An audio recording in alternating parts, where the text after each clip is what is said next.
할렐루야. 네, 반갑습니다. 참 이렇게 미리암 찬양대 찬양을 들으면 내가 더 분발해야겠다, 더 열심히 해야겠다. 정말 우리 미리암 찬양대 찬양에 부끄럽지 않은 그런 최선을 다해서 설교를 전해야겠다라는 말씀을 그런 마음을 늘 가지게 됩니다. 우리 다시 한번 이렇게 수요 예배 자리에 나오신 성도님들을 환영하고 축복합니다. 우리 서로 이렇게 축복했으면 좋겠습니다. 하나님의 임재하심 가운데 복을 누리기를 원합니다. 우리 다시 한번 또 이렇게 권면하겠습니다. 무엇보다도 말씀 안에서 복을 누리기를 원합니다. 이 시간 함께 진리의 말씀이라는 제목으로 함께 은혜를 나누도록 하겠습니다. 우리 성도님들 자주 들어봤던 얘기겠지만 옛날에 이 성경을 가지고 점을 보는 그런 분이 계셨다고 합니다. 무작위로 랜덤하게 그냥 성경 페이지를 열어서 그 구절을 가지고 그날 하루의 운세를 점치는 그런 성경점을 보는 사람이 있었다는 것이죠. 근데 그날도 여느 때처럼 성경을 탁 열었는데 뭐가 걸렸냐면 유다가 밖에 나가 스스로 목을 메어 죽은지라가 나온 겁니다. 그러니까 이거 너무 찝찝한 거죠. 나는 아니면 유다지만 이거 자살하는 구절이 나오니까 얼마나 찝찝했겠어요. 처음은 플루크다, 처음에는 그럴 수 있다 해서 다시 또 다른 데를 폈더니 가서 너도 이와 같이 하여라 라고 나왔다는 것이죠. 그러니까 기분이 너무 나쁜 거예요. 그래서 하고 설마 세 번째는 뭐 또 그렇게 나오겠어 하고 탁 폈는데 네가 하려는 바를 속히 행하라, 이게 나왔다고 합니다. 여러분, 뭐 우리가 잘 아는 이런 예화지만 이 예화가 우리에게 주고자 하는 교훈은 분명합니다. 그것은 바로 성경을, 하나님의 말씀을 함부로 읽어서는 안 된다라는 그런 중요한 교훈을 저희들에게 주고 있다는 것이죠. 그렇다면 여러분, 우리는 어떻게 하나님의 말씀, 이 성경을 읽어야겠습니까? 여러분, 첫 번째로 우리는 성경을 읽을 때 주님을 뵙듯이 읽어야 한다는 사실입니다. 왜냐하면 우리가 잘 아는 말씀, 요한복음 1장 1절 말씀처럼 말씀은 곧 누구시기 때문이다? 말씀은 곧 하나님이시기 때문입니다. 그래서 우리가 그분을 진정으로 뵙고자 원한다면 우리가 그분께서 우리의 꿈에 현몽하실 것을 정말 세워라 내어라고 기다릴 것이 아니라 그냥 심플하게 우리에게 있는 말씀을 펴기만 하면 그것이 하나님을 대면하는 것이라는 것입니다. 근데 여러분, 이렇게 우리가 말씀을 펴기만 하면 되는 게 늘 그래왔던 것은 아니었습니다. 예전에 옛날이죠. 옛날에 제가 태어나기도 전 일인데 베트남 전쟁 당시에 이 베트남에 히엔팜이라는 분이 계셨는데 이 히엔팜이라는 분은 영어를 잘하셨기 때문에 미군 통역사를 하시면서 또 동시에 또 선교사분을 위해서 설교를 동시 통역하시던 분이 계셨는데 이분이 이렇게 동시 통역을 하다 자기도 은혜를 받아서 자기도 기독교인이 되었다는 것입니다. 근데 문제는 우리가 잘 알다시피 결국은 베트남이 이제 공산주의 세력이 이제 승리를 하면서 적화 통일이 되면서 미군은 철수하는데 이분은 같이 철수하지 못한 거예요. 같이 탈출하지 못한 거예요. 그래서 이분이 이제 민족의 반역자라는 그런 명목으로 이제 감옥에 갇히게 된 것입니다. 거기서 어떤 일이 벌어졌겠습니까?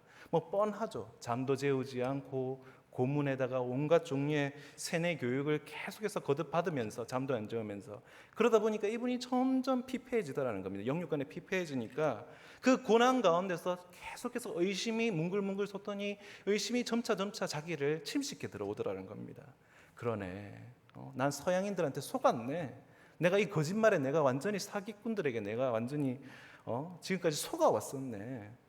이런 상황 가운데서 신 따위가 어디 있다고 하면서 하나님을 저버리기 시작했더라는 겁니다. 그래서 히엔팜은 예수님을 영접하고 예수님을 이렇게 나의 구주로 고백한 이후부터 한 번도 빠지지 않았던 아침 기도를 이제는 내일 아침부터 내가 아침 기도를 하지 않으리라라고 결심을 하면서 그날 밤 잠을 청하게 되었습니다. 그리고는 아침이 됐을 때 이제 그에게 그 간수 중에 한 명이 그 감옥의 화장실 청소를 명령하게 되었습니다. 그래서 이 사람이 이제 강제로 지목당했으니까 그 감옥 안에 있는 화장실을 막 치우다가 갑자기 그 눈안에 딱 들어온 게 뭐냐면 바로 적국인 미국의 언어인 영어로 인쇄된 종이 조각을 발견했다라는 것입니다. 그래서 그 더러운 그 휴지통 안에 그 화장실 그 휴지통 안에 있는 그 인쇄된 그 영어로 된 프린트물을 아무도 보지 않게 호주머니에 넣고는 이제 밤이 되기를 기다렸다가 자기 방에서 이제 달빛에 비추어서 그 말씀을 보았더니 그 종에는 이렇게 적혀 있더라는 것입니다. 로마서 8장 38절 39절 말씀, 우리가 잘 아는 말씀입니다. 내가 확신하노니 그 무엇도 우리를 주 예수 그리스도 안에 있는 하나님의 사랑에서 끊을 수 없느니라. 이 말씀을 보고 나니까 너무나도 자기가 간절히 듣기를 원했던, 너무나도 자기에게 위로가 되는 그 말씀이 딱 눈앞에서 딱 그 달빛에 익혀지니까 정말 그 자리에서 무너져서 그 자리에서 주저앉아서 펑펑 울었다라는 것입니다. 그리고는 그 즉시 그 자리에서 이 히엔팜은 그 즉시 하나님께 용서를 빌면서 처음으로 자기가 예수를 믿고 난 다음에 처음으로 기도를 건너뛴 그날에 대해서 회개 기도를 하였습니다. 그리고는 그 다음 날부터 이제 교도관에게 제게 매일매일 이 감옥 안에 있는 화장실 청소를 제게 맡겨주십시오라고 부탁을 했다고 합니다. 왜냐하면 지금 이 간수 중에 한 사람이 지금 화장실 휴지로 성경을 찢어서 사용하는구나라는 것을 성령께서 깨닫게 해주셨다는 것입니다. 그래서 그렇게 화장실을 청소하면서 눈에 보이는 그 더러운 것들을 씻어내면서 그렇게 모은 그런 페이지들로 밤마다 달빛 아래서 그 페이지를 비추면서 성경을 읽었다라는 것입니다. 그렇게 세월이 지나고 긴 형량을 마치고 나서 이제 드디어 히엔팜 이분이 풀려나서는 결단을 하게 됩니다. 내가 예배의 자유, 종교의 자유를 찾아서 내가 베트남을 꼭 탈출하리라라는 그런 결단을 내리게 되었던 것입니다. 그래서 그때부터는 이제 뗏목을 제작하기 시작했는데, 뗏목을 크게 자기 아는 지인들과 또 종교의 자유를 원하는 분들을 모아서 무려 50명을 태울 수 있는 큰 뗏목을 제작하였다는 것입니다. 그런데 이제 이 뗏목 제작 작업이 거의 마무리될 때쯤에 그런 단계에서 갑자기 이 군인들이 4명이 갑자기 문을 두드리더라는 겁니다. 그리고는 문을 여니까 갑자기 당신 지금 탈출하려는 계획 가지고 있지 않습니까? 당신 지금 배를 짓고 있는 거 내가 들어서 알고 있습니다. 그 보트 어디에 숨겼습니까? 라고 너무나도 막 추궁을 하면서 겁을 주더라는 겁니다. 그래도 물증이 없으니까 히엔팜 이분은 팔짝 뛰면서 여기 우리 집 한번 다 찾아보십시오. 여기 보트가 어디 있습니까? 저는 결단코 탈출하려는 계획을 지금 추진 중에 있지 않습니다. 전혀 저는 거기에 대해서 아는 바가 없습니다라고 끝까지 시침을 떼니까 뭐 여기저기 다 뒤져도 보트를 찾을 수가 없으니까 결국은 포기하고 돌아가더라는 겁니다. 그런데 그렇게 군인들이 돌아서서 이제 가버리고 나서 홀로 남았던 이 히엔팜은 생각해 보니까 아무리 위기를 모면하려고 했다 하더라도 자기가 궁색하게 거짓말을 했다라는 게 너무 양심을 찌르더라는 것이죠. 그래서 하나님, 제가 이렇게 일단 위기를 모면하려고 거짓말을 하기는 했는데 만약에라도 이 군인들이 다시 돌아와서 내가 탈출 계획을 가지고 있으면 내가 보트를 거의 마무리 단계에 있다는 것을 질문을 한다면 그때는 제가 솔직하게 거짓말하지 않고 솔직하게 제가 계획을 얘기하겠습니다라고 서원을 했는데 이게 웬일입니까? 그날 바로 그 당일날 몇 시간도 지나지 않아서 또 군인들이 찾아온 거예요.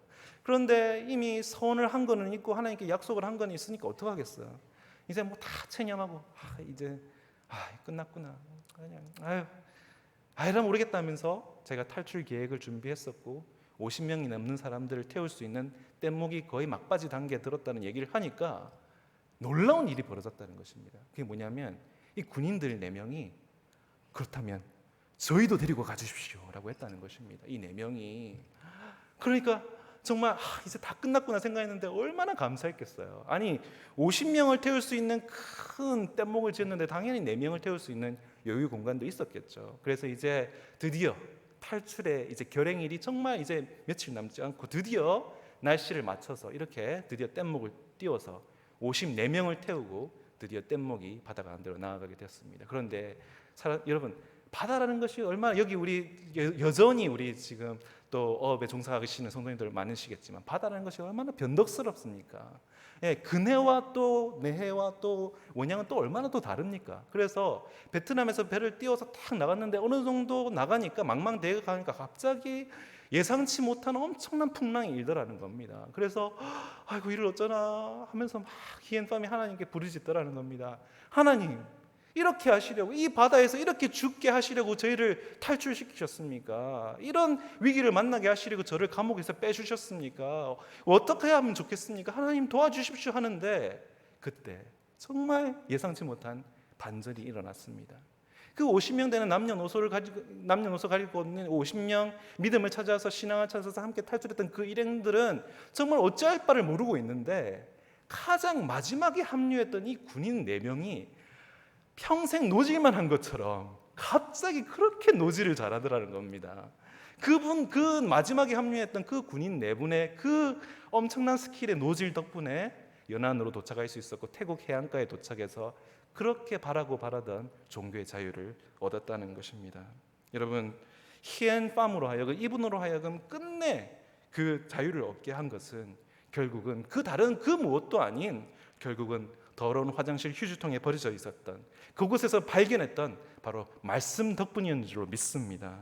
여러분, 말씀의 능력이 이분으로 하여금 감옥 안에서도 포기하지 않고 희망을 붙잡게 했고요, 말씀의 능력이 군인들을 만나서도 하나님께 선한 바대로 솔직하게 털어놓게 하였고, 말씀의 능력이 이 50명이 넘는 이 54명의 일행이 이 정말 종이 조각같이 정말 언제라도 뒤집힐 수 있는 그 뗏목으로 하여금 안전하게 연안으로 도착할 수 있게 한 능력을 허락하였다는 것입니다. 그리고 이것이 바로 우리가 얻어야 할 두 번째 교훈입니다. 그것은 바로 저와 여러분은 이 말씀을 하나님 대하듯이 하면서 동시에 말씀을 소중히 해야 한다는 사실입니다. 여러분, 누군가에게는, 그 감옥 안에 있었던 대부분의 사람들에게는 이 말씀이 화장실 휴지였지만 히엔에게는 정말 소중한 희망이었던 것처럼, 저와 여러분이 말씀을 읽을 때 우리는 그 말씀을 그 무엇과도 바꿀 수 없는 소중한 것으로 받아야 한다는 사실입니다. 여러분, 우리가 다들 집에 가면 아마 성경책들 아마 2-3권쯤은 있을 것일 겁니다. 그리고 그 2-3권 그거 직접 들고 다니는 것도 약간 뭐 거추장스럽고 약간 좀 무겁다고 해서, 사실은 뭐 우리는 요즘 원하면 언제든지 또 스마트폰으로 또 말씀을 찾아서 읽기도 합니다. 그러나 여러분, 이렇게 성경을 우리가 손쉽게 접하게 된 것이 그렇게 오래된 일이 아니라는 것입니다. 우리가 잘 알다시피 프린팅 프레스라고 하죠.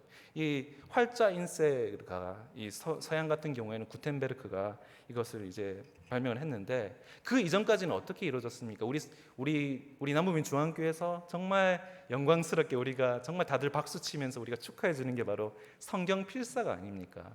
이 프린팅 프레스 이전에, 활자 인쇄 전에는 모두 다 이 성경을 필사로 했다는 것이죠. 근데 이 필사가 얼마나 고되고 얼마나 큰 수고를 요하는 작업입니까?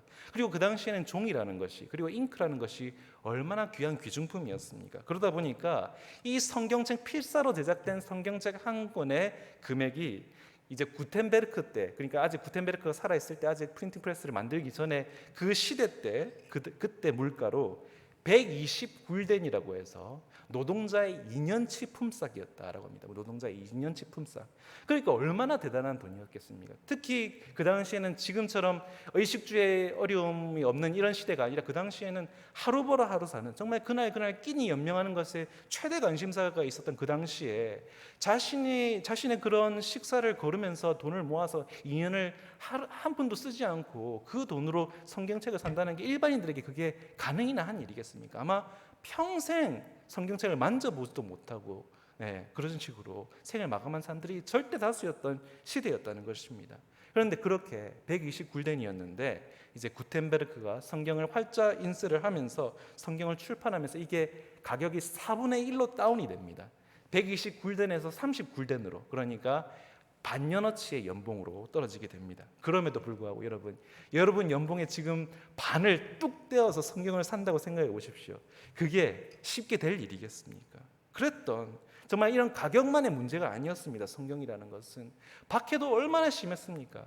이 나라, 이 대한민국 같은 경우에도 100년 전에 조선시대에도 어땠습니까? 성경을 어렵게 간신히 들여와서는 어떤 일이 있었습니까? 성령을 소유했다는 이유만으로 얼마나 많은 분들이 강변해서 얼마나 많은 분들이 참수당하고 효순당했던 것입니까? 여러분, 그런데요, 이것은 비단 과거의 역사만이 아니라 오늘날에도 이런 일들이 세계 곳곳에서 비일비재하게 일어나고 있다는 사실입니다. 여전히 세계 곳곳에서는 이 성경을 구하지 못해서 정말 한쪽씩 돌려보면서 그것을 달달달달 외워서 다른 사람에게 넘겨주고, 또 성경을 소유한 것이 발각돼서 처형을 당할까 봐 외워서는 그것을 삼킨다든지, 이런 것들이 너무나도 비일비재하게 지금 현재 상황에서도 다른 곳에서 일어나고 있다는 것이죠. 그러니까 참 여러분, 얼마나 아이러니한 일입니까? 성경을 구하기 어려운 곳에서는 그렇게 성경을 간절히 사모하고 성경을 그렇게 붙잡고 그 성경을 정말 가슴속에, 그리고 머릿속에, 그리고 실제로 삼키기까지 하면서 그 성경을 사모하는데, 성경을 구하기 쉬운 나라일수록 성경을 알리는 이 현실이 얼마나 안타까운, 얼마나 비극적인 현실이냐 말입니다. 우리는 정말 말씀 읽기 너무나도 좋은 시대, 말씀을 받아들이기 너무나도 좋은 나라에 살고 있음에도 불구하고 말씀을 내게 정말 가장 가까이 하지 않음을 부끄럽게 여길 줄 알아야 할 줄로 믿습니다. 여러분, 아무쪼록 예배의 자리를 지키며, 특별히 수요 예배, 금요 예배, 이 예배 공예배의 자리를 지키며 사모하시는 우리 남부민중학교 성도님들께서는 특별히 더욱더 말씀을 통하여서 하나님을 더욱더 가까이 만나시고 말씀을 통하여서 허락하시는 그 보배로운 은혜를 소중하게 받으시고 누리시기를 간절히 소원하고 축복합니다. 여러분, 이렇게 우리가 첫 번째로 말씀드린 것처럼 말씀을 하나님 대하듯이 하고, 두 번째로 말씀을 우리가 소중히 함과 동시에 세 번째로는요, 우리가 말씀을 대할 때 우리의 마음이 뜨거워져야 한다는 사실입니다. 여러분, 우리가 잘 아는 엠마오로 가던 두 제자의 사건을 아실 겁니다. 주님을, 이 두 제자는요, 이미 여자들로부터 예수님의 부활 소식을 듣고 무덤으로 달려갔어요. 그리고는 자기들 두 눈으로 빈 무덤을 봤습니다. 그럼에도 불구하고 여전히 주님의 부활을 믿지 못하고 낙심한 채 주님께서 야, 우리 여기서 만나자라고 약속하셨던 그 약속의 장소였던 북쪽이었던 갈릴리로 향하지 아니하고 서쪽에 있는 엠마오로 향했더라는 것입니다. 무엇에 빠져서요? 절망과 슬픔에 빠져서 말입니다. 부활의 그 승리를 믿지 못하고 말입니다. 그런데 부활하신 주님께서 이들이 약속의 장소로 나타나지 않으니까 도리어 주님께서 그들이 있는 곳으로 찾아가셔서 이 엠마오로 가던 두 제자를 만나 주셨다는 것입니다. 그리고 이 두 사람을 만나 주시고는 함께 동행해 주셨다는 것입니다. 근데 여러분, 여기서 더 놀라운 것은 무려 3년이라는 시간 동안 함께 동고동락했던 이 두 제자가 주님을 알아보지 못했더라는 것입니다. 어떻게 이런 일이 있을 수가 있습니까? 지금 주님께서 돌아가신 지 며칠이나 됐습니까? 그새 어떻게 주님의 그 외모와 목소리를 그들이 까먹을 수가 있다는 말입니까?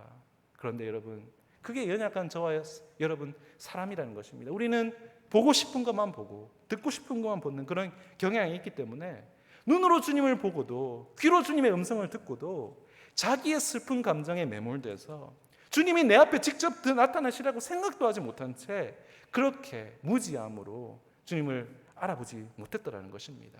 그런데 우리가 알다시피 이 엠마오로 가던 두 제자의 눈이 언제 밝아졌다라고 성경은 말씀하십니까? 주님께서 그들에게 성경을 풀어주실 때 마음속이 뜨거워져서 주님인 것을 깨닫게 되었다라고 성경이 우리에게 말씀하신다는 것입니다. 여러분, 참으로 그러한 줄로 믿습니다. 말씀이 곧 하나님이신 줄로 믿습니다.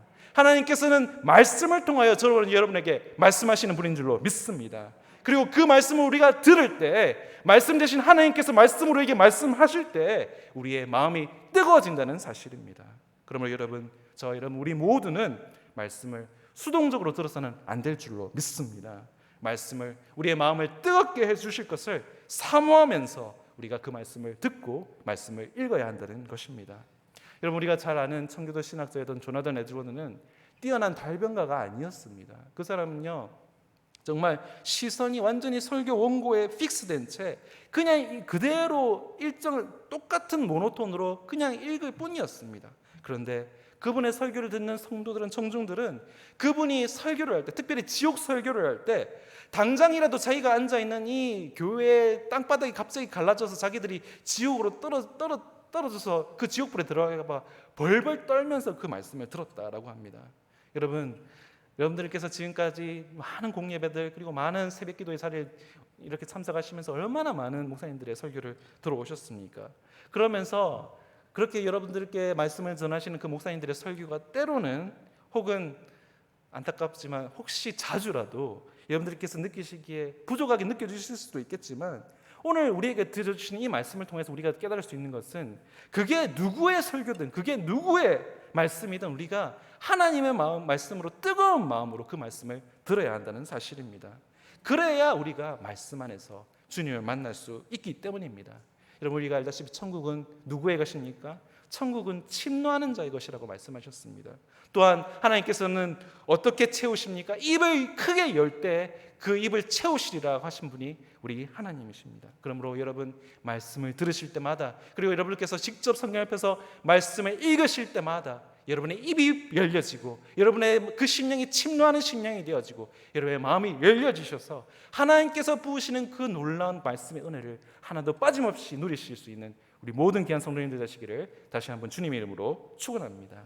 아무쪼록 여러분, 설교를 들으실 때 설교자가 아닌 말씀을 바라보시고 성경을 읽으실 때도 글과 글씨가 아닌 진리를 바라보시는 우리 모든 귀하신 남부민 중앙교회 성도님들 되시기를 주님의 이름으로 축원합니다. 우리가 그리할 때 말씀을 전하는 도구인 그 사람을 넘어 계신 하나님을 직접적으로 대면하게 되시고 하나님의 직접적인 그 음성을 들으시는 그런 놀라운 은혜가 우리 모두에게 임하여질 줄로 믿습니다.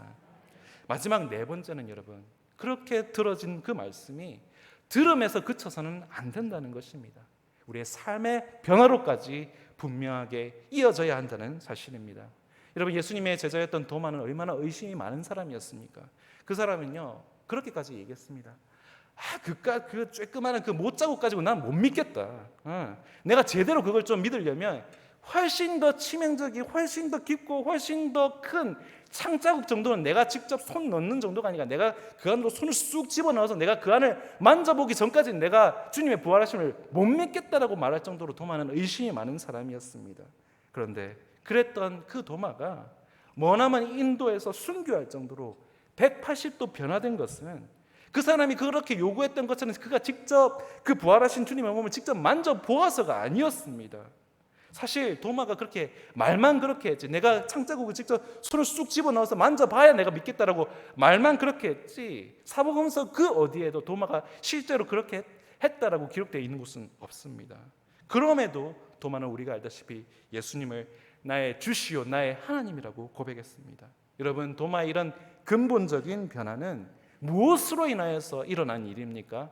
직접 만져서가 아니라 직접 보아서가 아니라는 것입니다. 갈릴리에서 40일 동안 부활하신 주님과 함께 성경 공부를 했기 때문에 그런 믿음이 생겨났다는 것입니다. 말씀을 듣고 말씀을 읽고 말씀을 묵상했기 때문에 이 오순절에 성령을 만나게 되었고, 그래서 겁쟁이에다가 외톨이에다가 극도의 비관론자였던 그 도마가 변화하여서 위대한 복음 선포자로 인도에서 최초의 순교자로서 오늘날까지 이르게 된 것입니다. 여러분, 참으로 말씀은 우리 보혜사 성령님을 만나기 위한 필수 조건인 줄로 믿습니다.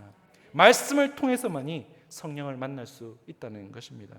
여러분, 제자들이 다른 무엇도 아닌 누구를 통하여서 다락방에서 성령을 만났습니까? 마찬가지로 말씀을 통하여서 마가의 다락방에서 성령님을 만났다는 것입니다.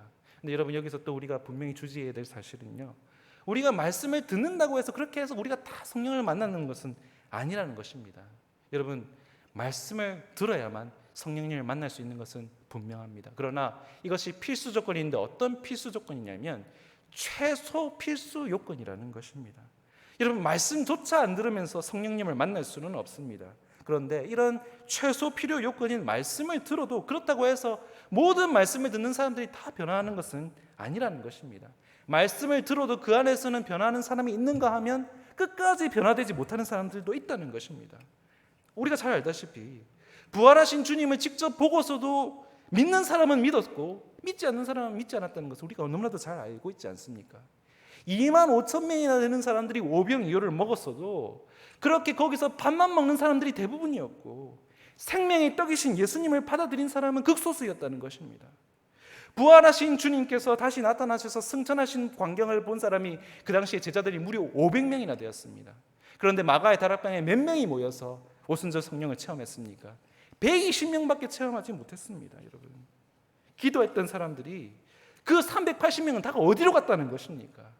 여러분, 이것이 바로 말씀이 들음에서만 그칠 때 일어나는 문제입니다. 여러분, 다시 한번 말씀드립니다. 말씀은 최소 필요 요건입니다. 말씀 없이는 시작조차 할 수 없습니다.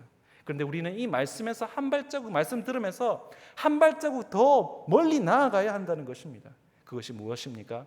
다시 한번 말씀드리지만 들은 말씀이 우리의 삶의 변화로까지 나아가야 한다는 것입니다. 여러분, 그 대표적인 경우가 다시 한번 말씀드리지만 오순절 마가의 다락방에 모였던 120명의 사람들이었습니다. 말씀을 들은 후에, 말씀을 성경 공부를 통해서 하나님의 말씀을 직접 들은 후에 그들은 뭘 하면서 성령을 기다렸습니까? 뭘 하면서 오순절 마가의 다락방에서 뭘 하면서 기다렸습니까? 기도하면서 기다렸습니다. 그냥 손 놓고 그냥 퍼져서 기다렸던 것이 아니라 기도하면서 기다렸다는 것입니다.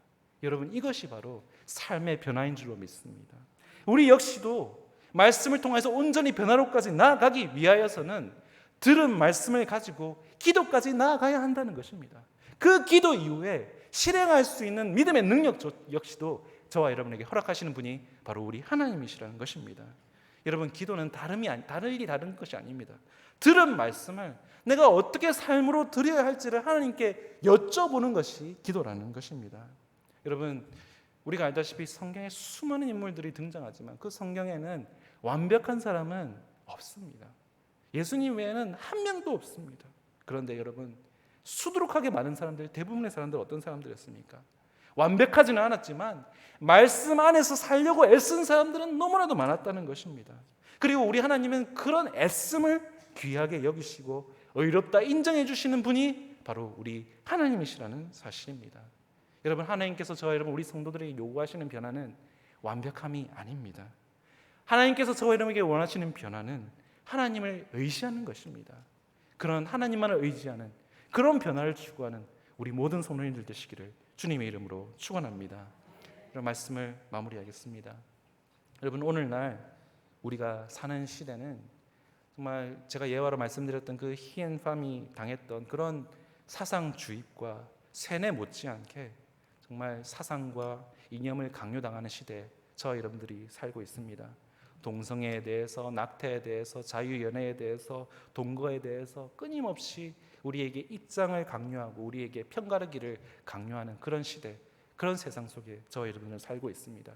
제가 동탄에서 사역할 때 동탄의 한 고등학교에서 이제 담임 선생님을 맡고 계시는 성도님하고 이런 대화를 나눴었는데, 요즘은 이 수업에 토론을 참 많이 한다고 합니다. 창의성과 그리고 또 이런 토론 능력을 기르기 위해서 토론 시간을 참 많이 가지는데, 참 이 예민하고 민감한 사안에 대해서 자기가 교사임에도 불구하고 자기의 소신에 대해서 자신의 의견을 얘기하는 것에 대해서 엄청난 공포와 두려움을 느낀다는 것입니다. 왜냐하면 자기가 자기의 개인적인 소신과 신앙을 피력했을 때 이 학생들이 진정서를 넣는다는 겁니다.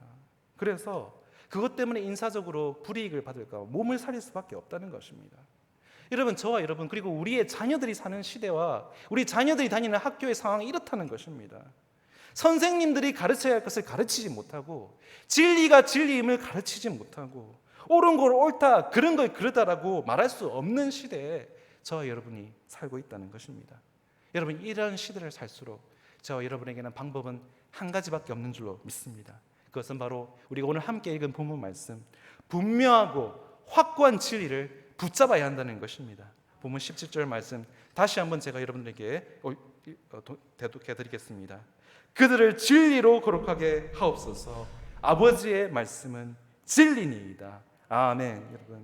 여러분 모두가 각자의 소견에 옳은 대로 사는 이 혼란스러운 시대에 여러분 우리가 붙잡을 수 있는 것은 참 진리시요 유일한 진리이신 거룩하신 아버지 하나님의 말씀밖에 없는 줄로 믿습니다. 여러분, 우리가 이 세상이라는 이 망망대해를 우리가 올곧게 헤쳐나갈 수 있는 유일한 길은 바로 이 진리의 말씀인 줄로 믿습니다. 아무쪼록 우리 모든 남부민 중앙호의 우리 성도님들께서는 정말 이 풍파많은 이 세상 가운데서 이 진리의 말씀을 붙잡고 나아가시는 귀한 성도님들 되시기를 마지막으로 주님의 이름으로 축원합니다.